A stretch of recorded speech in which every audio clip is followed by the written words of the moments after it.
Brian Wagoner was in his early 20s when, like so many young men, his life derailed. He became addicted to drugs, he was depressed. He also watched a lot of porn, and porn gave him the idea that he might, in fact, be a woman. So he consulted doctors, and very quickly they put him on estrogen, and that made his problems much worse.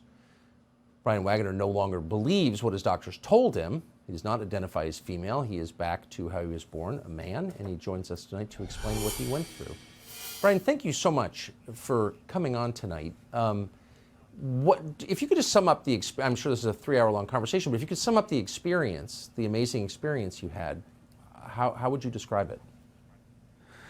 Well, thank you for having me on, Tucker. I appreciate it. Yeah, like you said, when I was a young man, when I was in college about close to a decade ago, I was extremely alienated. I had a drug problem, mainly crystal meth and other party drugs, and I went down a bizarre rabbit hole of online pornography, and I developed a sex fetish. Very embarrassing to say, but it's the truth. That's all right. And yeah. I went to go see a therapist who specialized in sex issues, and she told me that I was really a woman and that she and I had the same brain, and that basically all my problems in life were because I was actually a woman in a man's body. Even though I had severe drug problems, I had mood disorders and other, issues. I looked terrible when I went to go see this woman. I was underweight. I was paranoid out of my mind from using methamphetamines.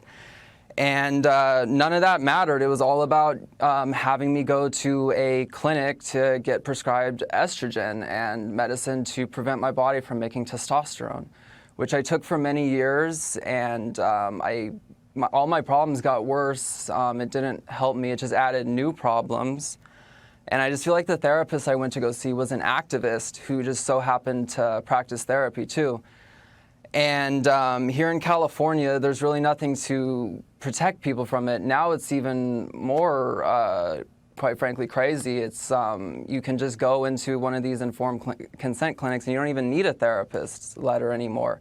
And it's completely patient-led. It's the only form of medicine that's patient-led.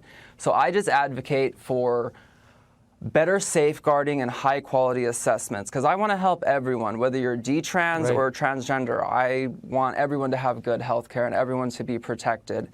And as it is now, detransitioning, I just feel like I'm collateral damage for a movement that I'm not even part of. They completely ignore me and they don't want to hear these stories, but my story is real, my pain is real, and yeah, it's a real thing. But I just thank God every single day of my life that I never had any plastic surgery.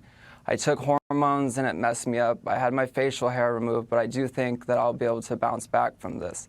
And the way I always describe it, Tucker, is I feel like once I got sober, I started to have actual gender dysphoria when people were treating me like a woman when I didn't before. So yeah, I mean, it was like leaving the Twilight Zone. Some of the better episodes of the Twilight Zone is when the protagonist leaves the Twilight Zone, but everyone else is still in it. But yeah, and I feel like I've been harmed by this, and I just wish that, I don't want anyone else to experience what I experienced. So I'm out of the Twilight Zone, and, I'm a very happy and successful man, and, I just hope that my experience helps somebody. I don't even, that's one of the saddest stories I've heard in a long time. I don't have anything to add to it other than I hope you tell your story far and wide. I hope it's heard by a lot of people. I think you speak for many, and I'm grateful that you were willing to tell us your story. Brian, thank you. Thank you, Tucker. I appreciate it.